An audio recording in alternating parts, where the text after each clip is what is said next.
നമ്മുടെ മഹല്ലിൽ താമസിക്കുന്ന ഒരാളും ഈ അനീതിയുടെ കാരണമായി രാജ്യത്തെ ഏറ്റവും സുപ്രധാനമായ തെരഞ്ഞെടുപ്പുകളിൽ സമ്മതിദാനാവകാശം വിനിയോഗിക്കാനുള്ള ഒരു രാജ്യത്തൊരു പൗരന് കിട്ടുന്ന ഏറ്റവും വലിയ അവകാശങ്ങളിൽ ഒന്നല്ലേ, അതിൽ നിന്ന് പുറത്തേക്ക് പോകുന്ന ഒരു സാഹചര്യം ഉണ്ടാവരുത്.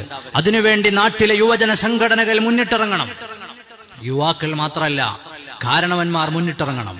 നമ്മൾ 10 ആള് കൂടി നിൽക്കുന്നിടത്ത് ചർച്ച ചെയ്യണം. നിങ്ങളുടെ പേര് ലിസ്റ്റിലുണ്ടോ? നിങ്ങളുടെ അയലത്തുകാരന്റെ പേര് ലിസ്റ്റിലുണ്ടോ? മഹല്ലംഗങ്ങൾ മുഴുവനും അതിലുണ്ട് എന്നുറപ്പാക്കാൻ മഹല്ല് കമ്മിറ്റികൾ മുന്നോട്ട് വരണം. അതിനാവശ്യമായ ഹെൽപ്പ് ഡെസ്കുകൾ നമുക്ക് തുറന്നു വെക്കണം. പ്രിയപ്പെട്ട സഹോദരങ്ങളെ, വളരെ നിഗൂഢമായി നടപ്പാക്കുന്ന ഇത്തരം പദ്ധതികൾ, ആ പദ്ധതികൾ ലക്ഷ്യം വെക്കുന്നത് ആരെയാണ് എന്ന് കൃത്യമായി നമുക്കറിയാം. ഇനിയും നമ്മൾ ഉണർന്നില്ല എങ്കിൽ ഇത്തരം കാര്യങ്ങളോട് പ്രതികരിക്കുന്നതിൽ നമുക്ക് ബോധമുണ്ടായില്ല എങ്കിൽ നമ്മുടെ അവകാശങ്ങൾ ധ്വംസിക്കപ്പെടുമെന്ന വിചാരവും ചിന്തയും നമുക്കുണ്ടാകണം. നമ്മൾ NEP-യെ അനുകൂലിക്കാത്തപ്പോ അത് PM ശ്രീയായി തിരിച്ചു വന്നു.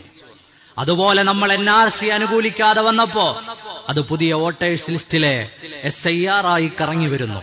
അതുകൊണ്ട് അതിന്റെ ഗൗരവം മനസ്സിലാക്കി സാമൂഹിക സംഘടനകൾ, സാമുദായിക സംഘടനകൾ, മഹല്ല് കമ്മിറ്റികൾ എല്ലാവരും ഊർജത്തോടുകൂടി ആർജവത്തോടുകൂടി ഇറങ്ങി നമ്മൾ ഈ വിഷയത്തിൽ ബോധവാന്മാരാവുകയും രാഷ്ട്രീയ പ്രസ്ഥാനങ്ങൾ ഇവിടെയുള്ള ജനങ്ങളുടെ വോട്ടേഴ്സ് ലിസ്റ്റ് ക്രമീകരിക്കുന്ന സമയം ആളുകളുടെ ഈ ആശങ്കയെ പരിഹരിക്കാൻ വേണ്ട ഇടപെടലുകൾ നമ്മുടെ രാഷ്ട്രീയ പ്രസ്ഥാനങ്ങളുടെ എല്ലാം